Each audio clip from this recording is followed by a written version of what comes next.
गरीब मुसलमान है उसको वक्फ प्रॉपर्टी से फ़ायदा पहुंचे। जो वक्फ की प्रॉपर्टी थी, जो वक्फ का रेवेन्यू था, वो अपने इलेक्शन फंड में इसको इस्तेमाल करते थे। फ्रस्ट्रेशन लेवल उस हद तक हाई चली गई कि कल उन्होंने एक एमरजेंसी मीटिंग बुलाई है, जिस तरह से एलजी साहब ने ट्रांसफर्स की है। दूसरी वजूहत ये हो सकती है कि 6 महीने पीछे गुजर गई और 6 महीने में नेशनल कॉन्फ्रेंस कुछ कर नहीं सकी। जिस तरह से उन्होंने कमिटमेंट्स किया, जिस तरह से उन्होंने लोगों के साथ वादे किए मैनिफेस्टो, और मैनिफेस्टो के बाद भी जज्बाती अंदाज में उमर साहब ने बहुत बड़े वादे किए, लेकिन जब ग्राउंड ज़ीरो पे देखते हैं तो वहाँ जज्बात नहीं, वहाँ खाने को रोटी चाहिए, वहाँ लोगों को सहूलियतें चाहिए, वो अभी तक उन्होंने दी नहीं और ना अभी तक दे पा रहे हैं।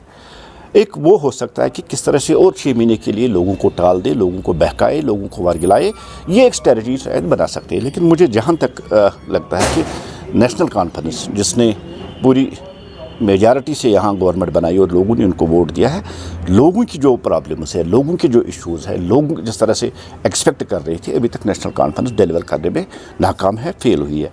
यही वजह हो सकती है कि उमर साहब ने एमरजेंसी मीटिंग बुलाई है। जिस तरह से गवर्नर साहब ने कल एलजी साहब ने जो ट्रांसफर्स किया है, मुझे लगता है कि उमर साहब का जो ईगो है वो ईगो कहीं ना कहीं हर्ट हुआ। लेकिन उमर साहब जानते हैं कि यूटी में एलजी साहब के पास वो पावर्स होते हैं, वो ट्रांसफ़र करा सकता है।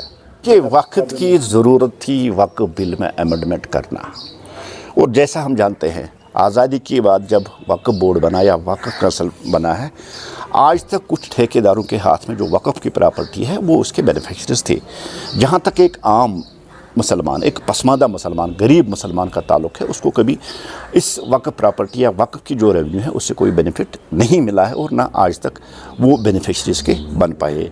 महज चंद लोगों के पास वक्फ की इस प्रॉपर्टी और उसको फ़ायदा उठाना, ये पिछले 72-75 साल से यही चल रहा था। लेकिन अब वक्त की ज़रूरत है कि जो एक पसमानदा मुसलमान है, गरीब मुसलमान है, उसको वक्फ प्रॉपर्टी से फ़ायदा पहुँचे। और ख़ासकर हमने भी देखा जम्मू कश्मीर में पिछले 70-72 साल से जिस तरह से वक्फ के पास बहुत बड़ा रेवेन्यू आता था, और वो रेवेन्यू कहाँ जाता है, किस काम का आता था, वो कल तक पता नहीं। लेकिन कुछ 1-2-3 साल से जब से चेयरपर्सन डॉक्टर द्रुकशा इंदिराबी जी ने चार्ज संभाला, एक अकाउंटेबिलिटी इसमें देखने को मिली, ट्रांसपेरेंसी उसको देखने मिली, और अब वो काम होने लगी। लेकिन एक आदत पड़ गई थी यहाँ रीजनल पार्टीज़ की, जो वक्फ की प्रॉपर्टी थी, जो वक्फ का रेवेन्यू था, वो अपने इलेक्शन फंड में इसको इस्तेमाल करते थे।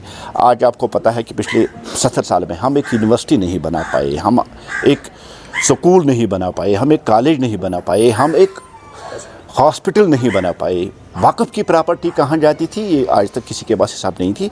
इन्हीं हालात को देखकर मुसलमान की हालत को संवारने के लिए, सुधारने के लिए जो अमेंडमेंट की गई है, भारतीय जनता पार्टी इसका खैर मकदम करती है, वेलकम करती है। बहुत अच्छा कदम है, इससे देश भर के मुसलमानों को फ़ायदा पहुँचेगा।